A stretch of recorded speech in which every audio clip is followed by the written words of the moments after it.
Good morning, good afternoon, and so on. Good evening. Yesterday we had a Dharma talk by the during the all-day retreat. I believe, wasn't it? Excuse me, titled was it Teaching from Information?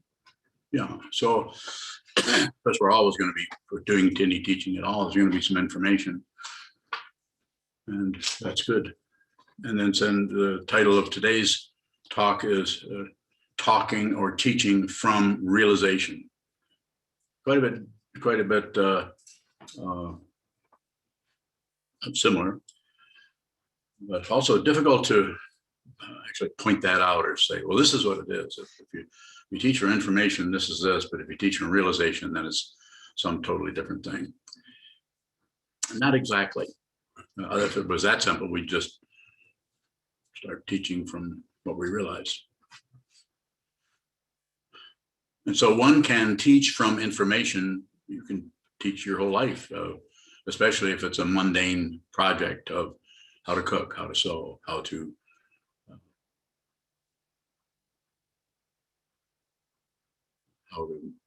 paint something, how to play guitar, and so on. Might be a little difficult to instill some kind of musical genius in someone that's not there. That doesn't mean they couldn't learn to play extremely well through information and practice, of course, practice. So the idea here that I want to point out, as insofar as I'm able to, and also so that I can, we can have some good questions so we do this together. So you can ask the questions that'll help bring this out into the open a little bit more, so it's not quite so arcane or hidden. Not easy to do that.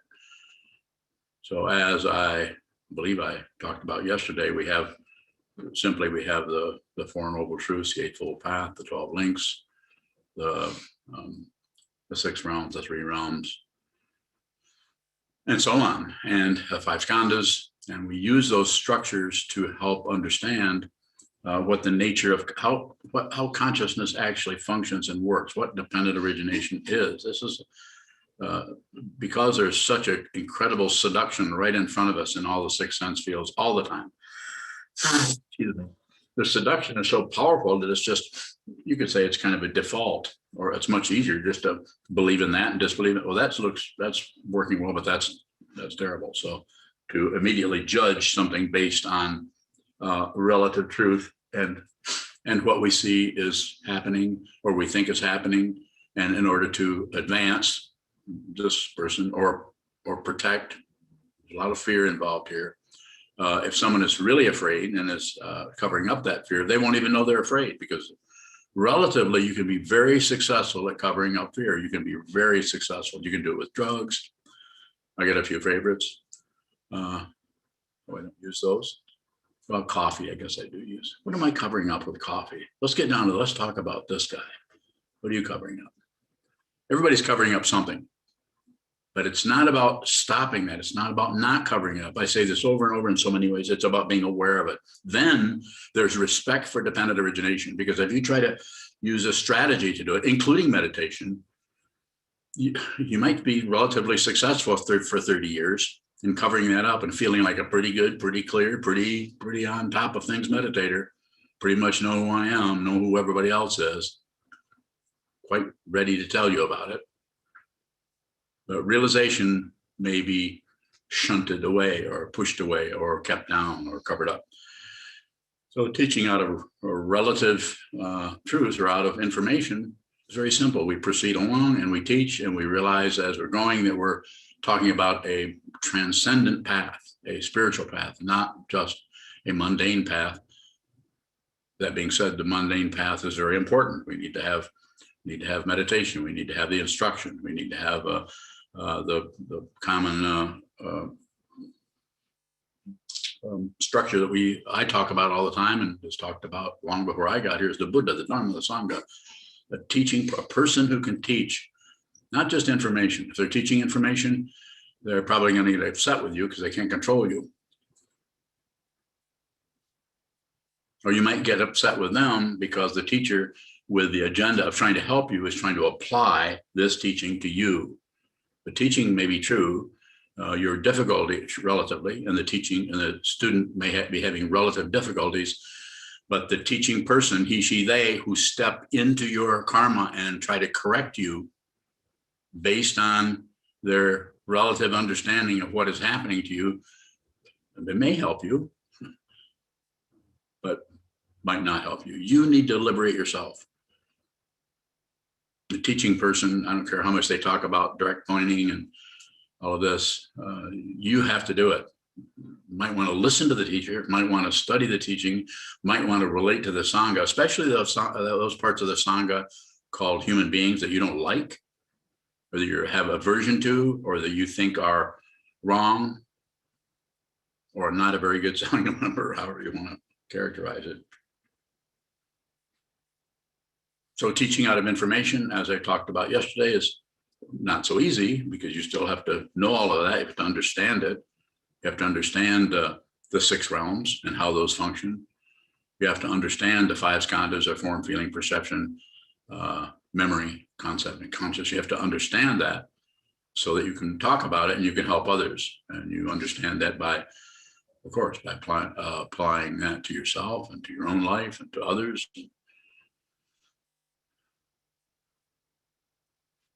And so the basic truth the Buddha is pointing at is everything is dependently arisen. There is no individual being or self here in the skandhas, and there is no individual being or otherness out there. It just looks intensely like that. And it's what? Self-confirming.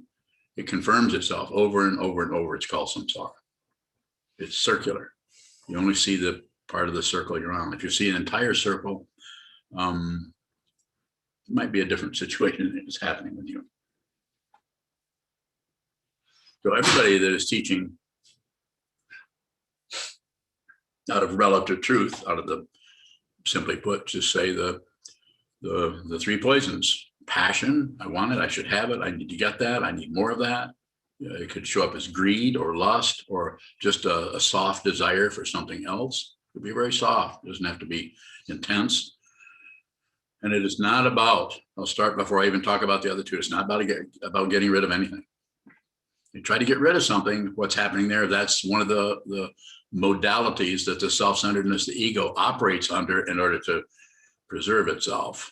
Because when the ego mind begins to sense it's on a spiritual path and there's nothing at the end of that except oblivion from the point of view of this relative contraption we call me and my stuff, my ideas and what I should do and what they're saying about me, what they shouldn't say, and why are they treating me that way? Like I said about my Zen master, why is he treating me that way? It was painful. It was the kindest thing he could ever have done for me at exactly that time.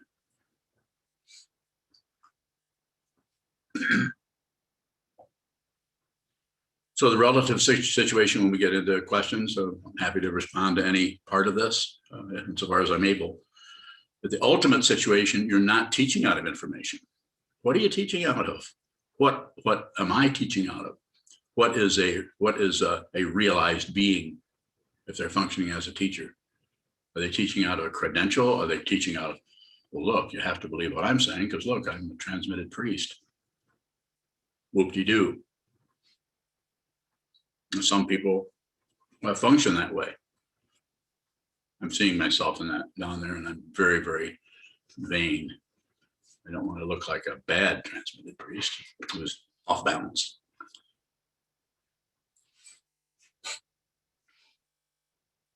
So to teach out of realization is to not know what the hell is going on, who you are, what you're doing, and you always teach out of what it shows up in front of you as apparent otherness that you know you're not separate from.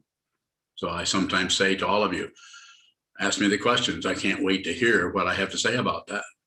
That's because I don't carry a a backpack of information. This doesn't mean I won't be getting ready to give a talk on something and forget what the three natures are and think, what were those? See, there was that one. I can't remember that one. You know, I'm not saying that I might not go in and remind myself, but it is not teaching out of information. It is you're looking at someone. One of the ways that I do this is I look at you and then I ask myself a question, or wait for you to ask me one. Sometimes we just have question and answer, which might make for a better Dharma talk or presentation or communication than me just thinking, well, maybe I should talk about anger. You know, that's a big problem. Maybe I should talk about what you're putting into your system. I don't mean necessarily just food. I mean what you're reading.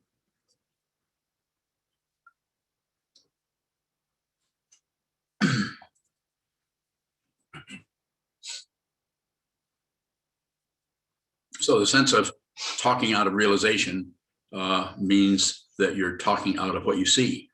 You don't really know anything. It's not that you can't think of it and say, well, let's see, what were those? Oh, let's see, form, feeling, perception, concept, thinking, and then, oh, those other six. They come, the stormtroopers. They come out of the netherworld and try to convince you, you better run. You better join. You better fall asleep. You better, you should, you shouldn't, you should. Yeah, you should. No, you shouldn't. But what did they say about what I was saying about what they were thinking about, what he was saying about what I was thinking? This is may sound a little stupid, but it's true. We actually think about what other people are thinking and what we're thinking. We actually have conversations like that. Well, I don't want you to think that I think that what you're thinking is not the way that what I'm thinking. We've had that conversation, haven't we? Yeah. I always have that one with Sokuzan. He's completely confused. He's still smiling, so I guess he hasn't left yet. So as a Dharma teacher, I can only teach to, I'm teaching this way to a whole group of people, and I'm just being somewhat generic about it. But if you meet with me privately, and I'm not recommending it, I would say keep your distance. But if you meet with me privately, I'm going to teach directly to you. And I can't help it. It's not something I decide. It's something what you are. It's something you are. And as you've heard me say before, I'll say it again. I just said it a minute ago.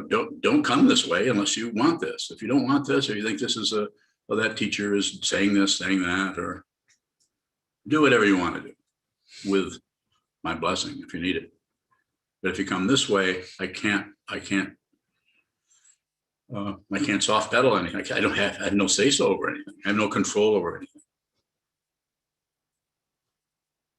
And this is why the ego mind, even though someone has been a teacher taught the Dharma for 20 years or 30 years or whatever, if they're teaching out of what they've learned or out of the relative situation, and they have not realized their true nature, that at some point things are going to get a little bit shaky, and they're going to they might continue to teach, and they might just stop. I can't do this anymore because I really am not realized. I have not realized this.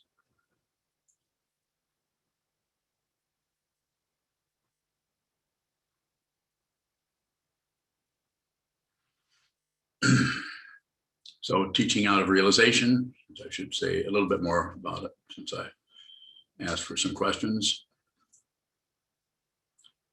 is you really don't have anything to say,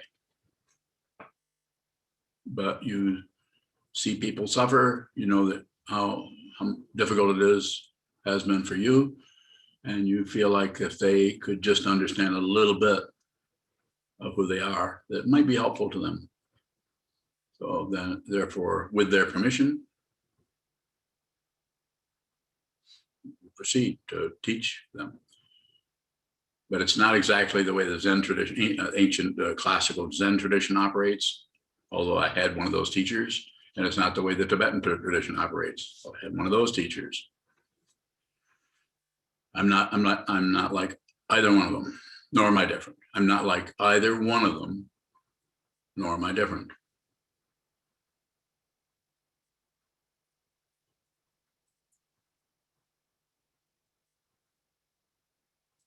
Any questions? Sir? Cheers, I'm bowing. If you were to teach out of realization, does the information change? Yes, it may, depending on especially if you're teaching to an individual. Yes, it could change relative to how that person might understand what it is you are endeavoring to point to. So I might yell at you in private, but I might be very sweet to you in public. I also might be very sweet to you in private and yell at you in public. You've seen me do that, probably to you. So it's not, as I sometimes say, I'm not here to be friends. I don't need your friendship. You really don't need mine either. Plenty of friends that are a lot nicer than I am. But if you need this kind of a friend, it's kind of classically called a Kalyana Mitra or companion in the virtue. This means you're with somebody that you're separated from, but you're fundamentally not separate, and you proceed. And if one person is functioning as a teacher, the other person is functioning as a student. And that's dependently risen. Go ahead. Geez, you teach very situationally, and the concepts you teach can shift very quickly.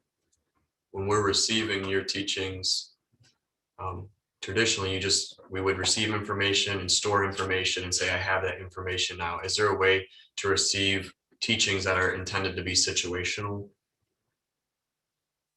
Say more. I've seen you teach one thing and then maybe even the next day teach the opposite.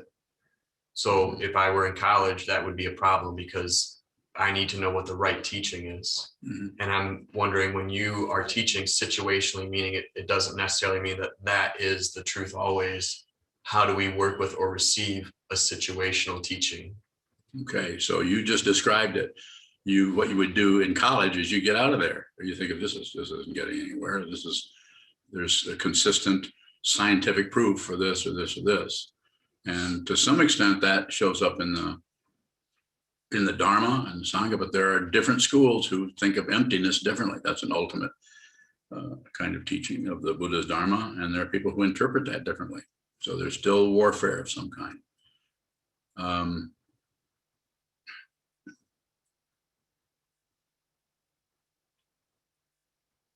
Paraphrase yourself, even though I've already done it once. I have been teaching. How would you recommend us as students listening to or receiving your teachings? Gotcha. Just receive, just listen. Don't conclude. When you hear something, I don't care how much gravitas it has. This is this. No, it doesn't. You already know that. You're already grinning at me. You know what I'm saying? What is that? Sometimes you say something that it is visceral. Yeah, it's visceral because you are attached to relative truth. You don't know it until somebody comes up who is not attached, who's not ignoring relative truth, but is not attached to it. The way a Trungpa Rinpoche would say it, which is a very kind of shocking way to say it, but listening to me, he would say, listening to me is like listening to a dead man. He wasn't saying he was dead. He was just saying that he was not alive in the conventional sense of giving a damn whether he was alive or not. Kind of showed that up as he went along, but also not rejecting it, not clinging to it, not doing anything with it. This is you could call this liberation. Might not feel like what you thought liberation would be like. It might be quite disappointing. But the other word that he often uses authentic presence. You're authentically present. So firewood can't become ash because firewood is authentically present.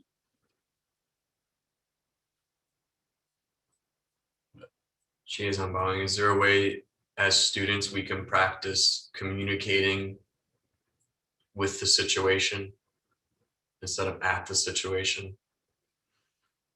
As much as you can, just receive, and not only receive what's out here, what the teacher says, but also receive your reaction to the teacher or to the teaching or to anyone without complicating it further with more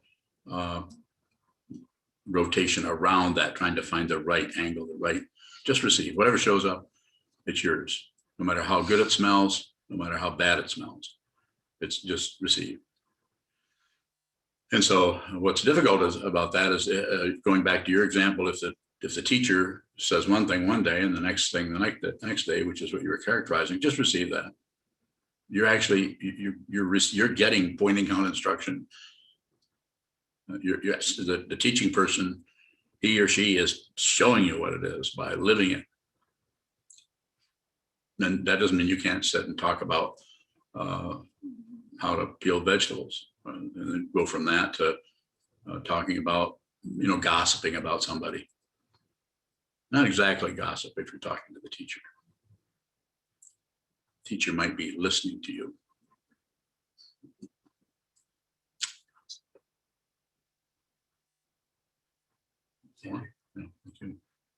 Shoto. You're teaching a realization that's not necessarily about a realization of our true nature. Repeat that. Is there teaching a realization? Stop. What's that? What's that part of the question? Is there what? Just say that part. Is there teaching out of realization? Yes. And what's the next part of the question? Go ahead. That is not a realization of our true nature? No.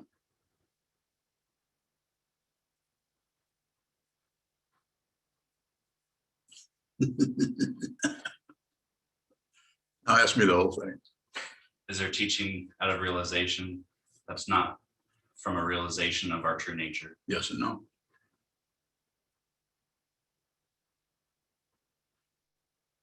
If you change that a little bit, I can go to yes. If you change it a little bit, I can go to no. It's always, it's dependently arisen. All I have to do is look at the dependent origination and don't fight with it. The difficulty of that is if there's any shred of me, the narcissism that's worried about being right, worried about being wrong, then you'll get worried about what's going to come out of your mouth next, because what if I'm wrong? Well, go ahead. If we haven't realized our true nature, is any teaching from information? Yes, all of it. All of it's from information. Study the information. If you're living in this monastery, I haven't noticed anybody who's light coming out of their ears yet.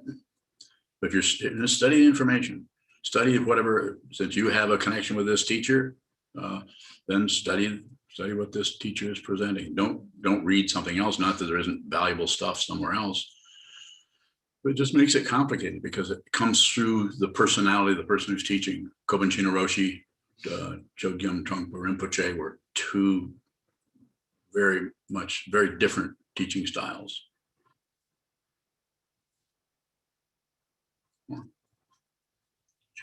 I played guitar at your house yesterday for a little bit. Sounded pretty good. Did you hear it? No, she wasn't there. And you asked me some questions about what I was doing. I did.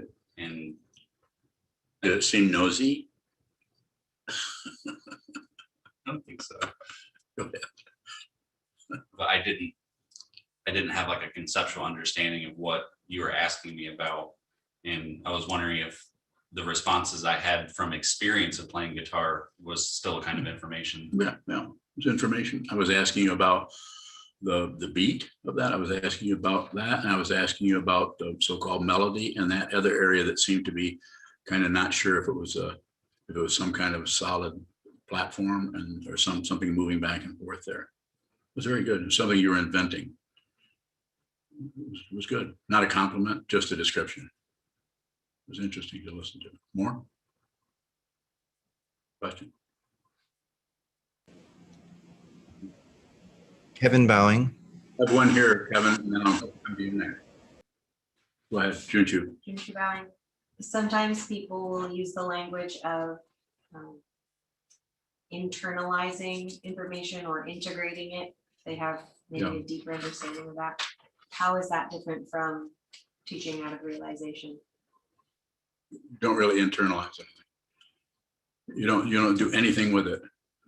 It may show up that way where you might look back and say, maybe that happened, but you're not particularly trying to internalize something or make yourself one with everything or have some kind of activity that change your conceptual structure so that you begin to realize that you're not separate from anything, even though that is a teaching, not separate. But the way I teach that is look at the separations.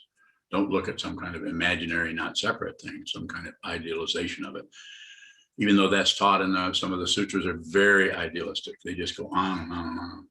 If you need that, you'll go there. More? Kevin. Kevin Bowing. Speaking of Trungpa Rinpoche, I remember hearing or reading somewhere that he was once asked who the most compassionate person that ever lived was, and he said Hitler. Is that an example of teaching without conveying information? Bowing. Do you know what the situation was? Kevin Bowing, I think it was just a Q&A after one of his lectures, and somebody was trying to understand compassion and had asked him who the most compassionate person ever was. So he, I have no idea. I was not there. I would have to actually hear him say that and in the situation he was in. But he also, as many teachers do, taught situationally. He even said once, when someone asked him, well, now that your guru is gone, who is your guru? And he said, situations. So it's very possible he's just going to the opposite end of the spectrum. I mean, it's like he would be the most evil, terrible person who's burning people. So what was the follow-up question?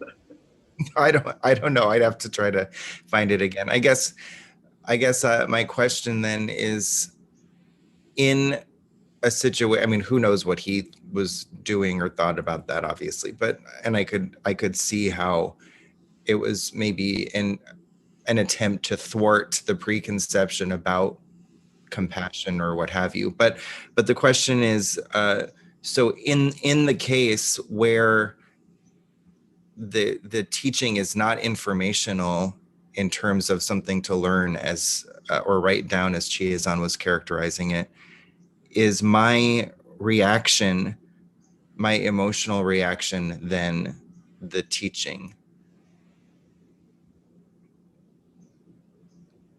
What was the reaction?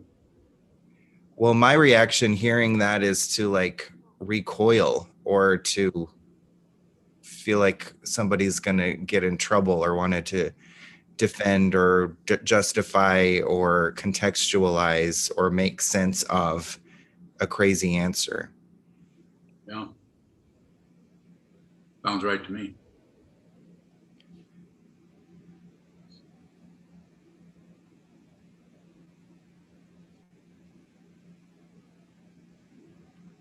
Didn't you? A question from Robert Swanbeck.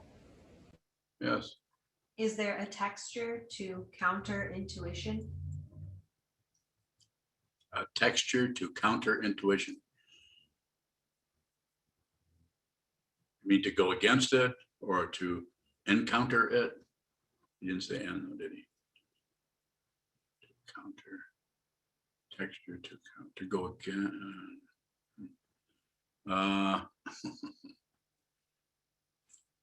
Damn it, Robert. If I could see the expression on your face, I might be able to tell. I wouldn't be able to see with these miniature screens. I'm not fundamentally following what it is that you want to know with that question. If you could possibly rephrase that so I can get a better idea of what you are asking about, that would be good.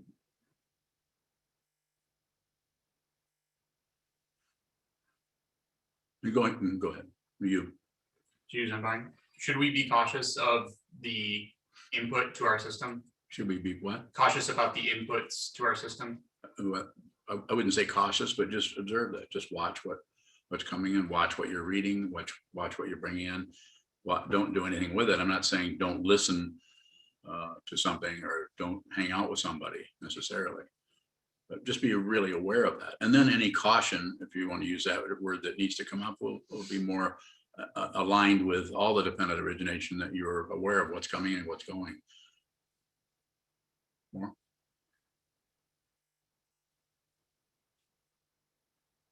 this is what we're doing when we sit down, hold still, look at the wall and do it hours on end. You're actually training yourself to slow down and just watch what's happening. Just watch what's moving. This is why I don't, even though I taught it for many, many years, I don't teach people to try to become mindful or, follow their breath so they become more mindful. Just to, I'm not saying it isn't, people shouldn't do that. If you have a teacher who's teaching you that, then do that. Listen to me.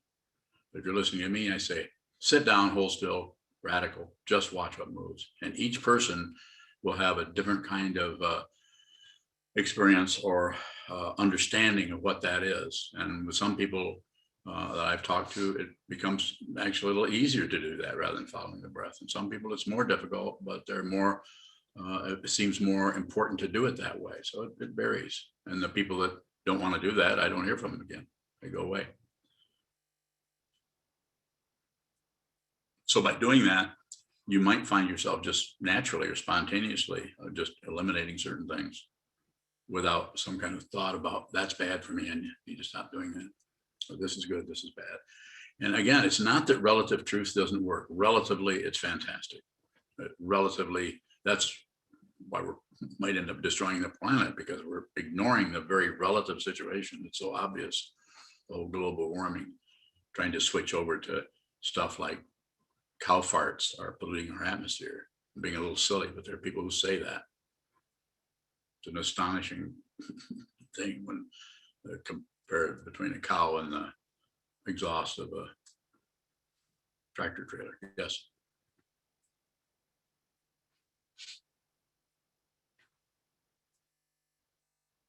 Further questions? Any further questions? Go ahead, Kevin. What is pointing out, bowing? So this is a conventional way that the teaching person, especially in the, it happened in other traditions too, but in the Zen or in the Tibetan tradition, the teacher or the guru,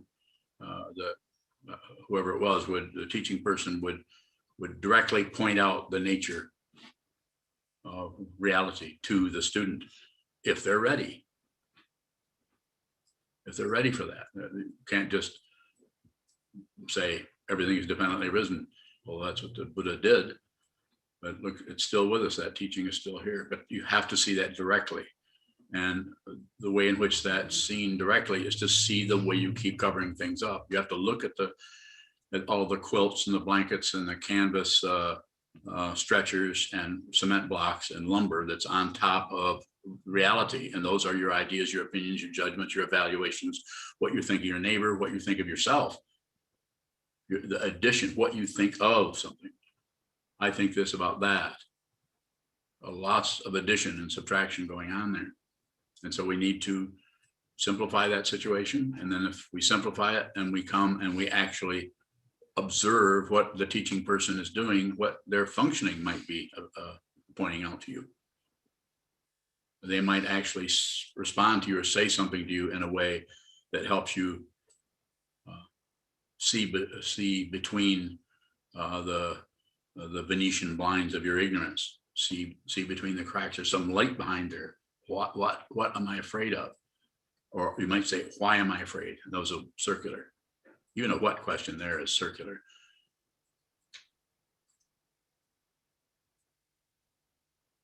Michael Bowing, Yes, sir. how do we respect dependent origination?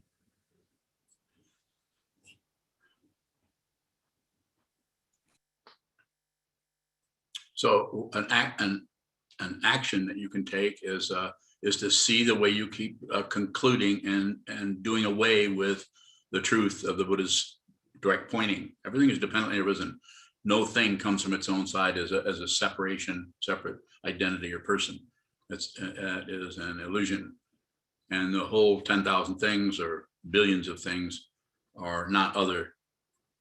And so you could begin to see the way you keep covering that up when you talk to your wife, or when you watch the television, when you watch CNN, or when you talk to Dharma brothers and sisters, or in people in your family, to watch the way you cover up. It's not so much trying to not cover up, though that can come into it also. But first you have to see very clearly the way in which you keep turning away from something that is frightening or challenging.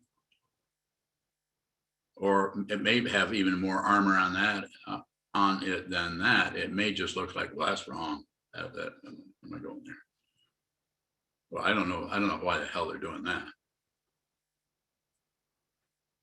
Having these little mini conversations with ourselves about that. And relatively, of course, it's accurate. Relatively, it's extremely accurate. But if you join into that and try to fix that, repair that, go against that, march against it, march for it, or do anything with it, you participate in the fundamental disturbance called samsara, the belief in an actual lifetime that goes on.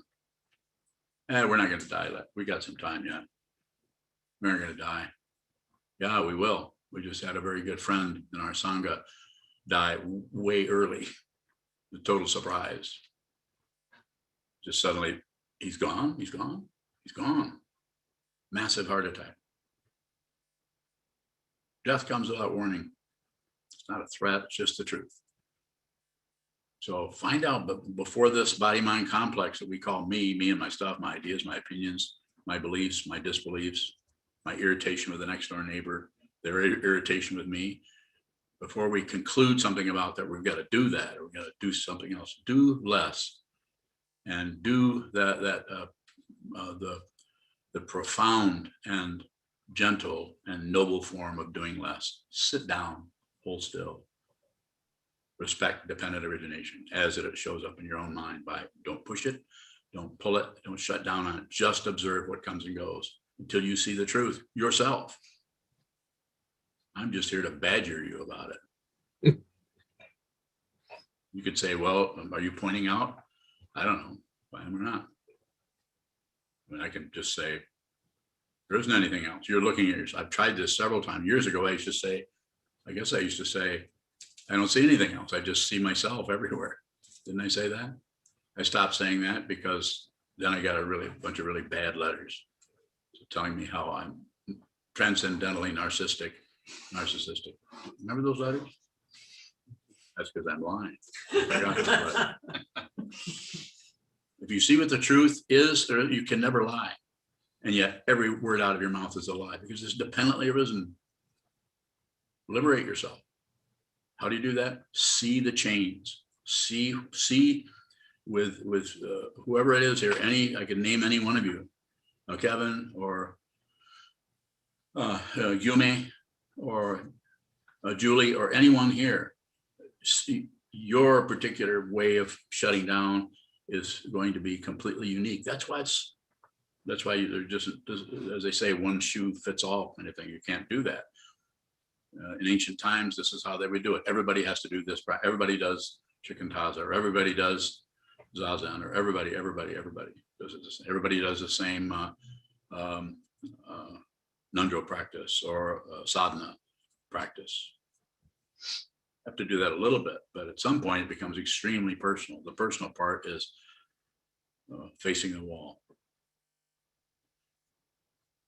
So when teaching out of realization, to go back to the title of what I was using, is teaching out of realization. You don't know anything. You don't know what you know.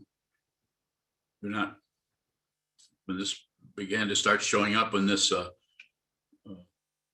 situation here, it was terrifying to me. Still is somewhat. I'm kind of getting used to being terrified. Especially getting used to being terrified when there's nobody terrified. There's just terror. If you think all those negative feelings are going away, I have a big surprise for you. It's not even a surprise because I'm telling you. When you open that package, there's nothing in it, and that's scary. Nothing in it. It's got beautiful wrappings. Some of them even have little smiley faces on them, stickers. Open it. That's what you're doing. You sit down in front of the wall, hold still, and with the inspiration of the Buddha, the Dharma, and the Sangha, the teacher, the teaching, and this incredible 2,500-year-old family, you do this together. This doesn't mean you're doing it like you're doing it in Detroit or like they're doing it in Nepal Or you don't have to be correct. You just need to have those three, a particular teacher and the teaching of the Buddhist Dharma. Sit down, hold still, find out who you are. Don't settle. This doesn't mean you have to meditate all day long every day, but you might have to meditate more than you're meditating now, perhaps. Question from Jeremy in Portland. Yes, you're next. Go ahead. Jeremy. Is cognitive dissonance a good thing? Let's see, what is cognitive dissonance? Don't know what that is now. Cognitive, does that just mean that your cognition is dissonating? Or dissonification? Dissonification and ting, all of your ideas about right, wrong, up, down, back and forth, cognitive, cognition. Okay, got it. Is it what?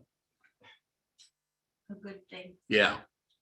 If you see it, if you don't see it, not so good, then the neighbors don't like you.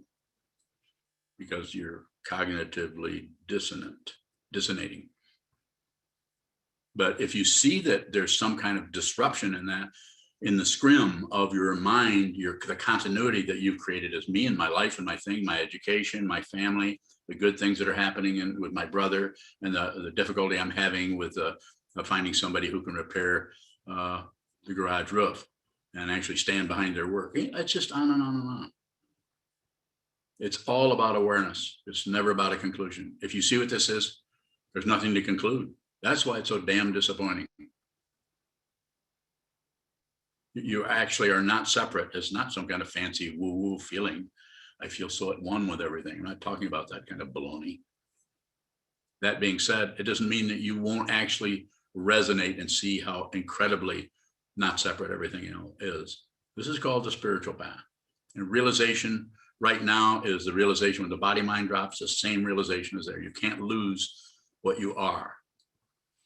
You can only cover it up with relative truth, lies, hope and fear, cover it up from lifetime after lifetime. Don't believe anything I'm saying. Nothing is required. Further questions? Jason Bowing. Go ahead, Jason.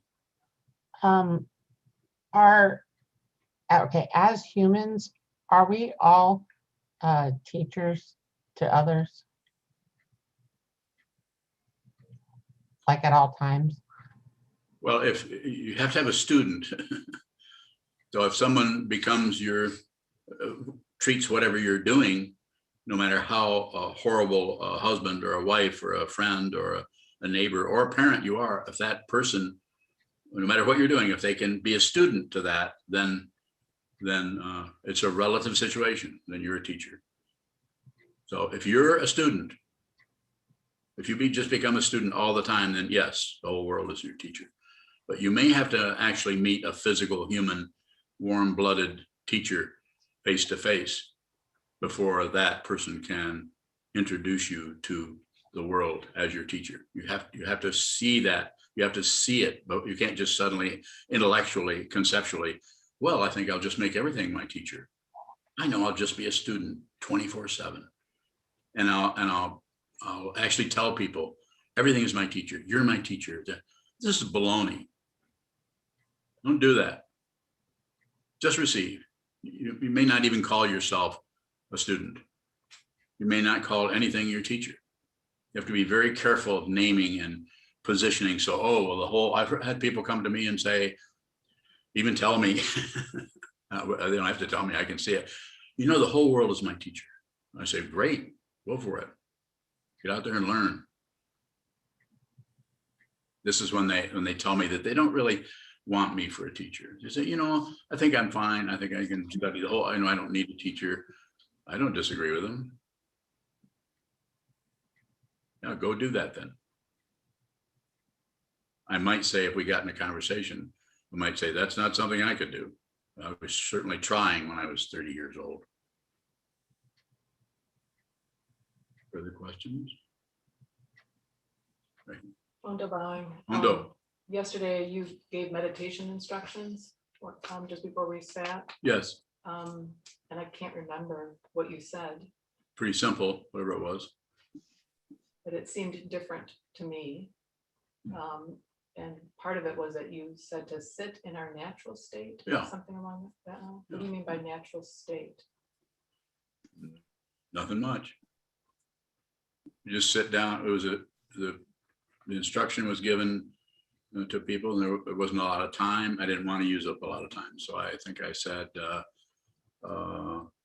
neither lead nor follow. It comes from the sadhana of Mahamudra, and I changed the wording a little bit, not deliberately. That's just what I said. So I just know that some of that came from sadhana, the Trungpa Rinpoche sadhana of Mahamudra. So neither lead nor follow, just remain in your natural state. And then I think the phrase in the sadhana Mahamudra after that, which I did not say, and reach the liberation of Dharmakaya. Because that's a little bit too conceptual for what we're doing. Just sit, hold still, just sit here naturally. If it sucks, that's natural. If it feels good, that's natural. If it feels sleepy, that's natural. Correct nothing. Observe or receive anything that's happening. Whatever happens here on the wall, in your mind stream, and any additions to it of trying to get away from it, include that. That is the natural state. More.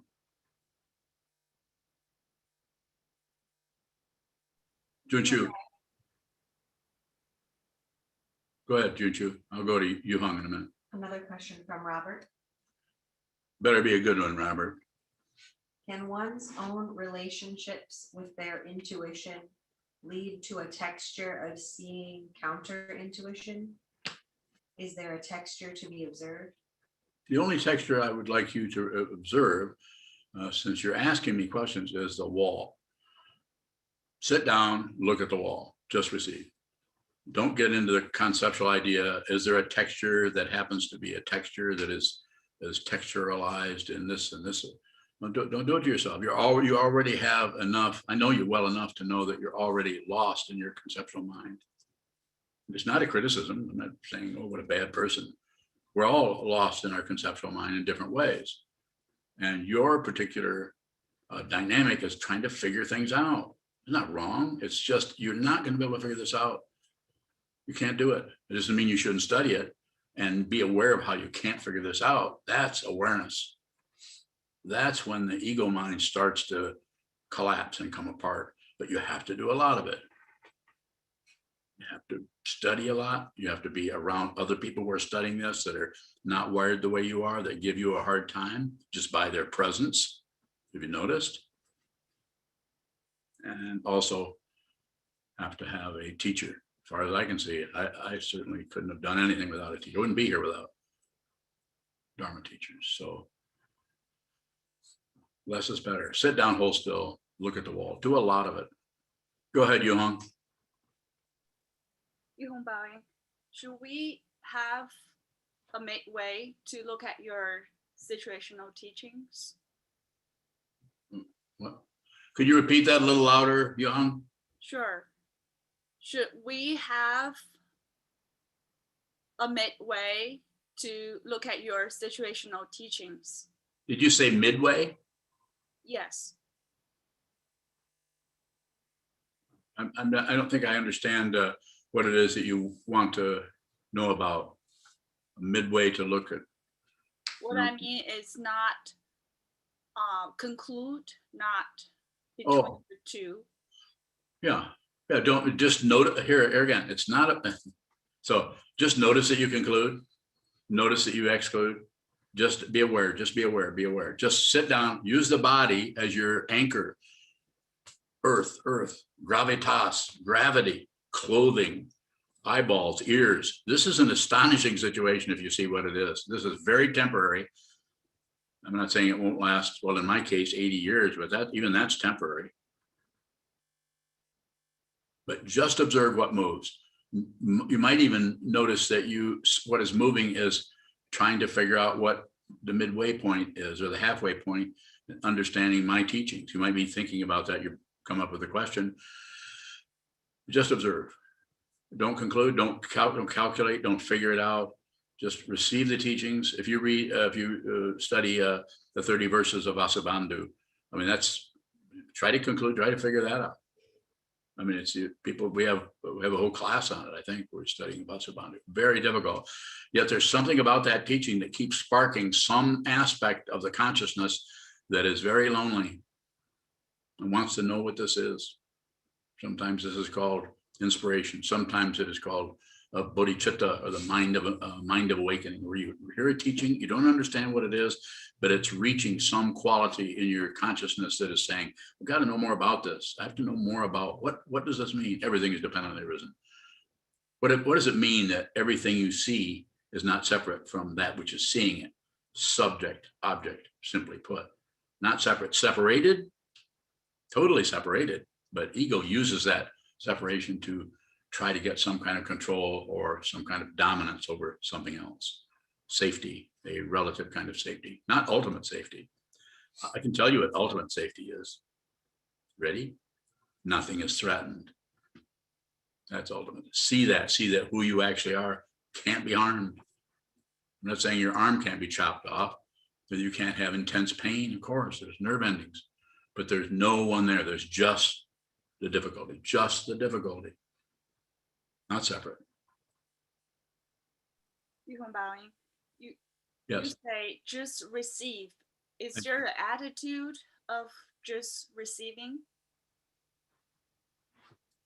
I think we do that a little bit. When we see something coming our way, we might notice that we're having a difficult time with it, and we might comment to ourselves in our mind stream, say, I'm just going to receive it. I'll do the best I can to just receive and not add any, even though I feel kind of impulsive to add on a bunch of ideas.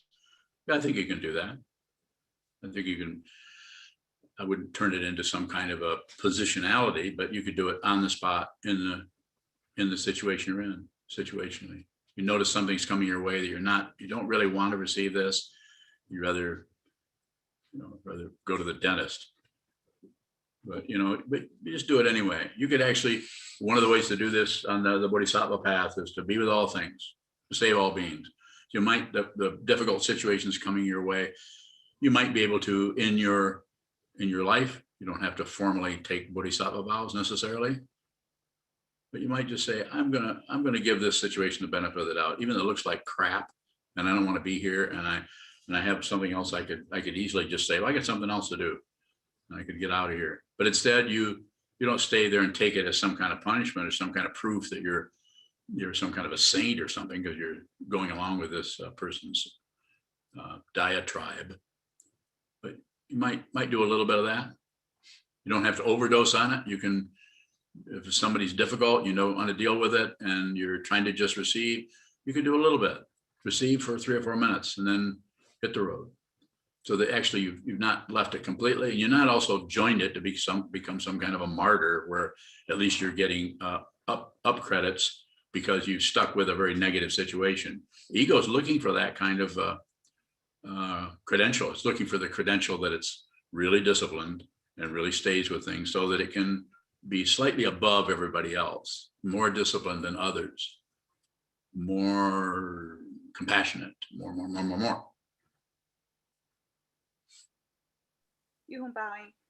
Did we create ego?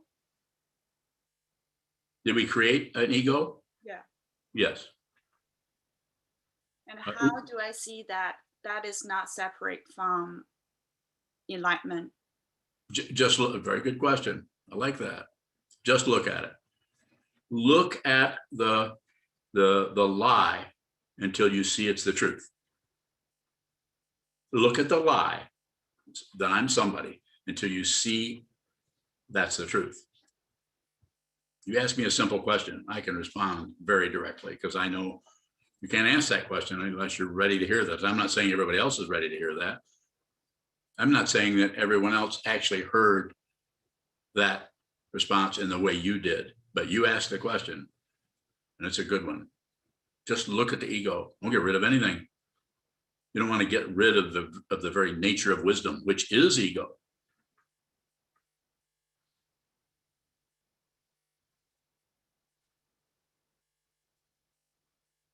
Sure. Sure. Are we doing something with the ego that makes it other than wisdom? Yeah, we're feeding it, we're fueling it with passion, aggression, ignorance, up, down, right, wrong, should be, shouldn't be, they should, they shouldn't. Just observing it, you're not doing anything with it. You're just looking into the fire pit. You're just looking into the mask. You're just looking into the terrifying aspect. Because if you look at ego, eventually you see that which is so afraid of losing, so afraid of non-existence. Who you who you actually are is not threatened, as I said earlier. I'm not the first one to say that. It's just a convenient way of saying not separate. There's no separate being anywhere. You don't have to believe that. Believing that is not such a good idea. Don't believe anything. Don't disbelieve anything. Don't ignore anything. You can do this. If you're listening, if you haven't left yet, which some people do. Some people come on, I'm going to go back and listen to Pema Chodron or Khandro Rinpoche or whomever. I mean, I could go on down the Dalai Lama. Please do that. Maybe they make more sense than I do. I don't want hundreds and thousands of students. I don't really want any students. Does that hurt your feelings? But if you come and you give me permission, I'll try to support your awareness practice. Sokuzan bowing. Sokuzan. Can a monk be transmitted that hasn't realized? Yeah. Yeah, if you waited for everybody to be realized, then you wouldn't be transmitting very many people. So, yeah, go ahead, please. Go ahead. What are the qualities of a transmitted monk that isn't realized? Very good question. There's several ways of saying that, and it would be different with each person. But someone who understands what they know relatively and what they don't know relatively, what they know ultimately, what they don't know ultimately, and also somebody who is never mean to anyone, never blames anyone for their emotions, their feelings. If I see someone who's a student of mine who is a monk who is blaming others for how they feel, I don't even care if they're correct, because that's the whole seduction of. We have it all the time. We have people here in this monastery. We all know there's not very many of us here. It's like there's thousands of people here. Like the Buddha had to deal with, 10,000 teenagers. Poor Buddha. Poor Buddha. But the Buddha worked with that because he had Ananda and Mahamodgalyayana, and he would send those guys out to deal with the kids. So, and also before you could hear the Buddha, you had to circumambulate the Buddha. I don't know how many, 3 times, something like that, before you even took a seat. That gave him time to think about what he should say. I'm being silly, but I'm just saying, coming back to your question, Sokuzan, that's for me, and anyone who's here as a transmitted priest knows about that, or has a pretty good idea of what I'm talking about. You can't blame anybody. I'm not saying you couldn't point out that this person got in the way of this and this is why this is happening. But if you're blaming anybody, if you're a novice monk, which is someone who's not transmitted, if you're a novice monk, blaming anybody for anything. I'm not saying you can't just point out something. They did this and they did, I was going to do this, but I could use some kind of epithet or something about somebody. I'm not saying you can never swear or you can't ever be irritated with somebody. Of course, it's a big difference between that and actually thinking that other people are causing your emotions. Nobody's dumping emotions into any of you. Those are your emotions that get triggered by so-called external world. Happens all the time. People live their whole life fighting with their mate. I know, I've fought with my mates. I had a bunch of them. I needed that kind of training or I wouldn't be here telling you anything. Yes. Junshi Bowing, how do we know if we're blaming someone? If you think they caused how you're feeling, if that's the cause of your feeling that. Relatively, it is. It may have the trigger. It may have lots of, if somebody comes up and hits you with a club, well, yeah, they caused it. But I would say get away from that club. But rather than think there's some kind of evil thing happening there, no, it's dependently arisen. And so that person who's getting rid of their anger or their frustration by hitting you is relatively sure we have to deal with that, but we can deal with it other than just, you know, clubbing them back or stabbing them or you know, calling the police. Might have to call the police. These days, it's not a good idea to call the police. Might want to just, you know, call somebody else, call them, at least the way it looks now. More? Yeah, go ahead. I just noticed that I may not be saying, I may not have the story that someone else is causing my pain, but it still feels like I'm blaming them, and I'm just really confused about that. You're doing fine. Just keep going. You live in a monastery. Just keep going. There's lots of practices to do here. There are people here that are all working on their minds as best they can. I don't have a single person here that isn't completely sincere about what they're doing, including you. That doesn't mean that, you know, it's easy. You just have to do it anyway. So it's difficult. We do it together. It's a community. Nothing is separate from anything else. That doesn't mean that I'm going to tell you what to do. You're going to tell me what to do. The hierarchy is much different here than it is in the macho, patriarchal situation of past sanghas. More?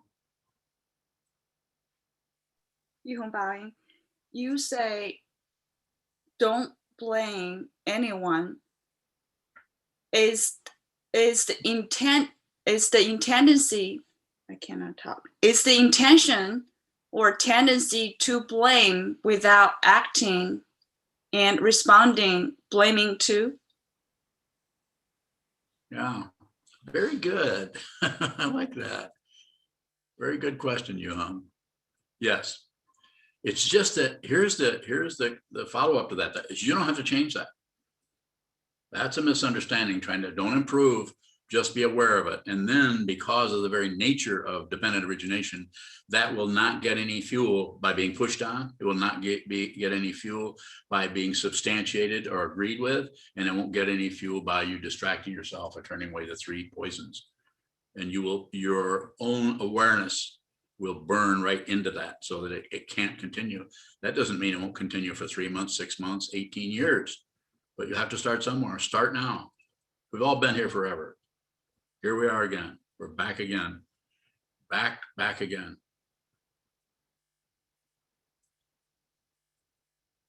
Yes, sir.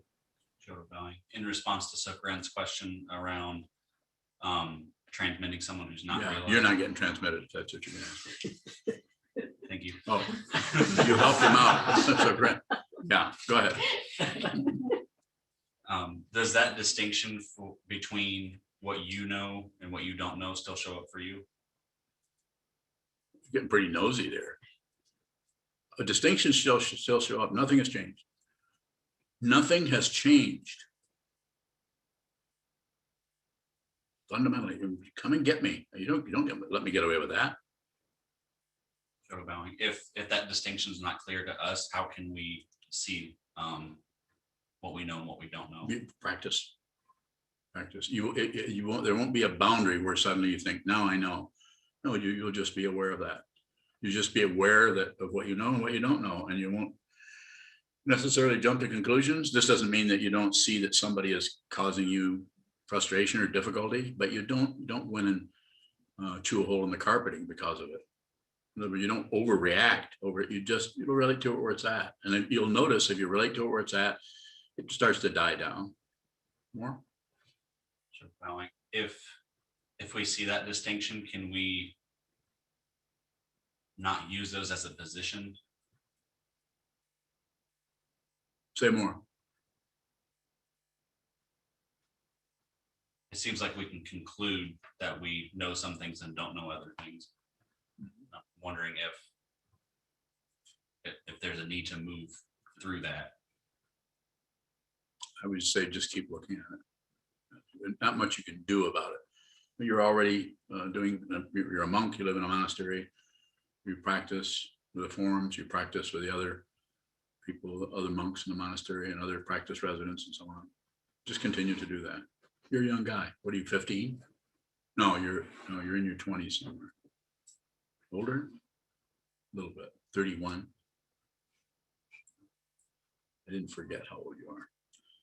But I did miss your birthday, didn't I? Did I? Sokuzan, that was a good question. You have another question to take us further into that? So Gurren bowing, does realization occur in pieces? Bowing. It can look like that, but actually it doesn't. It can look like that because things look like pieces. But fundamentally, it's just you already realized, every one of you, you're just covered up. I'm not saying you feel terrified, but I'm saying I'm looking at the Buddha all the time. I couldn't teach if I saw a bunch of confused people. And I also couldn't teach unless I saw a bunch of confused people. It's not two. Non-duality is not some kind of a makeshift idea about some fancy philosophy from Eastern religion. There are not two separate things anywhere. They're separated, incredibly separated into the separation. There's just too much. I say sometimes go out and look at the sky. If you look at the separation, stars everywhere. Yes, sir. Sure, Valley. Does non-duality mean that things lose their vagueness? Yeah, so non-duality, things losing their vagueness. I could say yes, but it might be better to say things that the apparent separation of things becomes more crisp and more well-defined. You can see more clearly the boundaries between apparent separations. This is called respect. You respect the boundaries, the natural boundaries, and because you are no longer plagued by Mukege Ko, or the walls of the mind that's mentioned in the Heart Sutra. You're no longer prevented from seeing the profound and deep and vast nature of reality. Do those walls, if we're practicing and doing as much as we can to practice, do those walls have to show up on their own time? Everything shows up in its own time, except the subway. Subway follows its schedule. Doesn't it, Oolong? No, I was wrong about that. You have to check with people who use subways. More about that?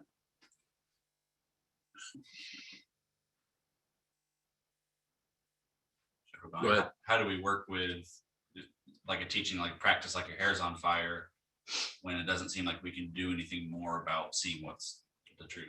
Yeah, that doesn't mean a panic about it. It just means be consistent about it. Notice that you're able to forget because we're grasping at this and pushing at that.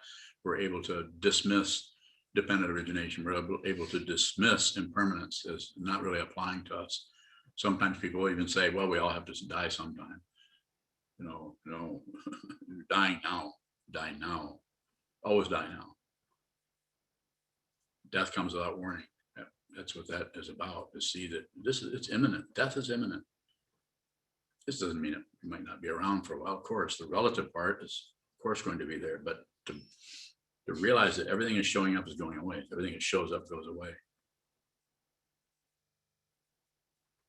How do we practice like our hair's on fire with patience? Yeah, that's how you do it. You just do it. That's what this is for. That's what this coming on the screen and talking to people is, to encourage people wherever you're at. Might not live in a monastery, but you can set up something where you have a regular ongoing practice where not worshiping the Buddha. Buddha doesn't need that. No one does. But you could sit down and just be respectful to your own mind stream. Watch what moves in the mind. Don't shut it down. Don't open it up. Don't do anything with it. Just observe. And the little bit of control you have is holding the body symmetrical. So symmetrically, body mind are not two different things. They just look like it. You can't find the mind. So sit up, hold still. And if you can't sit symmetrical, if you bend over, some people have a different posture than other people do. Don't worry about that. Stillness is important. I will never come into the Zendo and correct anybody's posture. And now if you're laying down, I might say you might want to go to bed. But I won't say that. I'm not going to correct you. Everyone's body is different.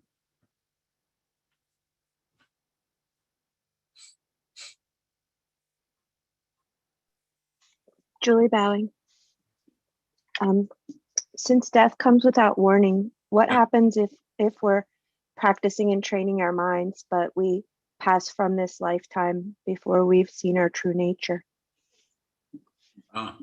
Well, it's hard to say, but the causes and conditions that even brought you into this particular area where you're beginning to practice, something has begun to happen already. You're already starting to look deeper into your consciousness. If you're doing sitting meditation, whether you're you're talking to me a little bit, we've talked a little bit in the past, and you recently come on to Open Heart, I think it was. Is that right? Yeah.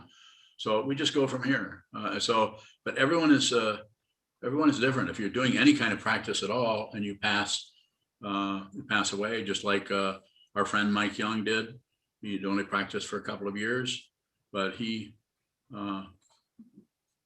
hadn't attained a final realization or anything, but he was pretty clear about what life was about. He had a much better understanding from the couple of years that he practiced Shikantaza. And Pat, he was what, 60 years old, wasn't very old, had a massive heart attack. We miss him. Would have liked to see more of him. So, but he's okay. He's believe it or not, we're in touch with him. So don't believe anything I say. Don't believe it. So you're going to be okay, Julie, especially you. My goodness. Yeah, I don't. You have a further question about that, Julie? It's a good question, but I feel like there might be something else. If we take vows, do they follow you after passing? Probably. And there's no guarantee, but if you know what the vow is, you don't need a guarantee. And you also don't need to take vows. That's up to you. I won't allow somebody to come and take vows just on, I think maybe I ought to take vows. I've had people say, should I take vows? I say, you want to? And they say, not really. I say, well, don't take vows. Don't receive vows.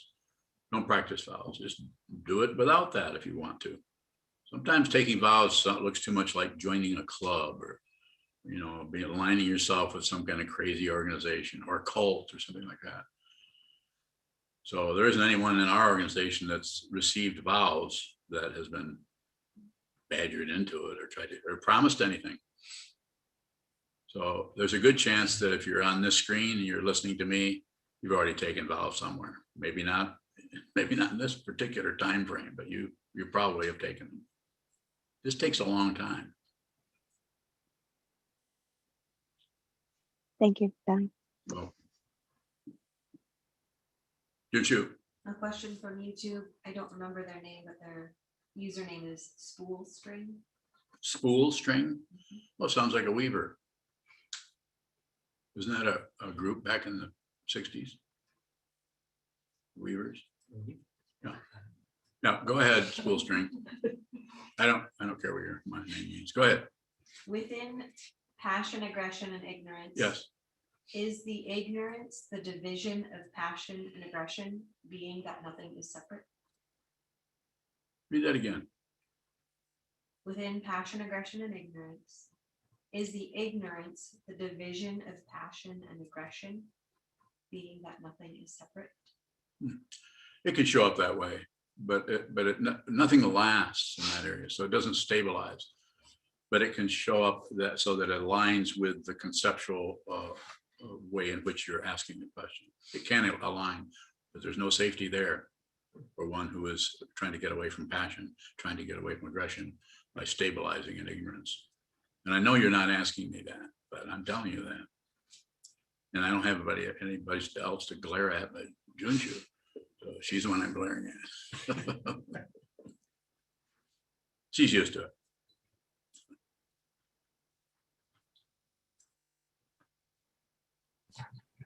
Jason Bowing. Go ahead, Jason. Earlier, you said that when we're in the Sangha, we should pay a special attention to those who we do not like or think that are particularly good Sangha members. I'm expanding on that. What can we learn from those that we aren't naturally attracted to in some way? So I think the way in which I'm addressing that is to say that if you're around someone and you're practicing training your mind to see clearly, working with your own passion, aggression, and ignorance, your own jealousy, your own difficulties, and you're around someone else who tends to trigger some of that, then Sangha-wise, in the Sangha situation, that person's attitude, they might even have the same teacher you have, and they're in the same community. So it might be better that that person is triggering that so that you can see that they're probably, you can give them maybe more the benefit of the doubt than you could somebody down the road who has no practice at all. Here's a person that is at least practicing. So, so you have a little bit, and of course, that's not going to solve it particularly. It might still be difficult, but you have a little bit to work with. There's a little bit more, it's a little bit more spacious there. So that's sometimes we say that the Sangha member can function as a teacher for you. It's not that they feel like they're teaching you something, but you can learn something maybe that the way that person kind of triggers your emotional reaction to be just maybe offended by them or irritated by their the way they know everything, or they seem to be grouchy or whatever it may be. I mean, I could go on and characterize different things that are negative, but I think that's what it's about. Does that help a little bit? It definitely helps, and for the most part, it makes sense. But is there a difference? Are you saying that we should only do that kind of in the Sangha, or should we just do that anytime we notice those reactions in life in general? Of course, if you can do it, yeah, that would be, you could do it with anyone. Just see when you're with anyone, whatever, whether they have mind training or not, and just see how you don't like them or you're reactive to how they're acting or something. I sometimes say don't overdose on it, but you could stay with it a little bit just to see is that emotion you're having around that, is there something they're doing that's triggering that, or is this some emotion that is caused or triggered by other situations? Is this this emotional dynamic that is causes some kind of reaction towards another person's style or energy or apparent confusion? You can look at that and see. If you look at it without doing anything with it, it's like, not maybe there's no guarantee of it. It's like you'll begin to see that the reason they're acting that way is they're trying to get rid of their suffering, and you just look like a dumping ground. So they trigger your negative feelings and so on. I think it's Jason, I think it's very complicated, and this is why I would always return to just train the mind. And so that when you get off the cushion in what we commonly call post-meditation, then you're more likely going to be on receive, because you just practiced receiving your own thought patterns for 20 minutes, an hour, 2 hours, 4 hours, or whatever it may be. And you're practicing doing that if you're following my recommendation. But there's no identity that's getting a credential for that. So you may not feel like you're doing it any better. You might feel maybe worse because you're just tired of meditating, so tired of looking at your own mind stream. But when you interact with others, your awareness of their difficulty looks stronger. Some people, as you meditate, look like they're not so difficult as you thought they were.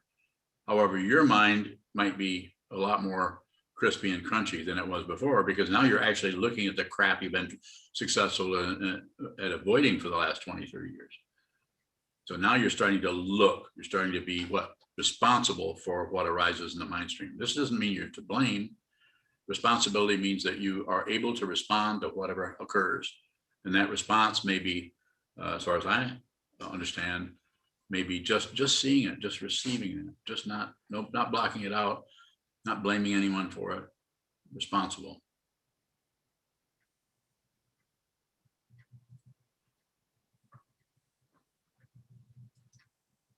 take one more question and then Unyo, I think she's got a date somewhere. We have an interview in 15 minutes. I have an interview in 50 minutes. Is it with a Pope? I don't think that's the one on the list. Okay. It's not with the Pope. Not making fun of the Pope. I love the Pope. So one more question. Is there one out there in that place? The internet? Okay, go ahead and close.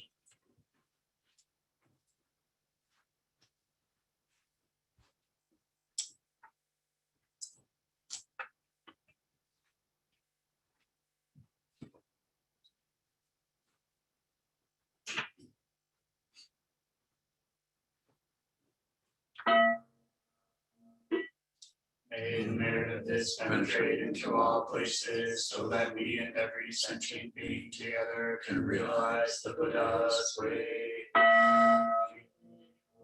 Sanchi Shifu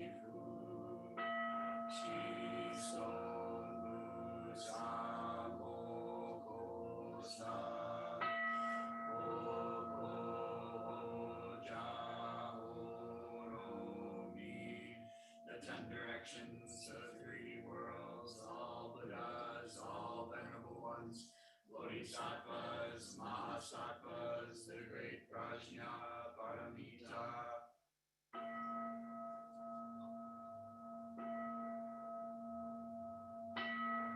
O Buddhas and Bodhisattvas of the 10 directions and the 3 times, please hear us. Please come down out of the light and protect Sokukoji Buddhist Temple Monastery, our Sangha, families, friends, and visitors. Heal everyone who is unhappy, sick, or suffering, and fill them with light.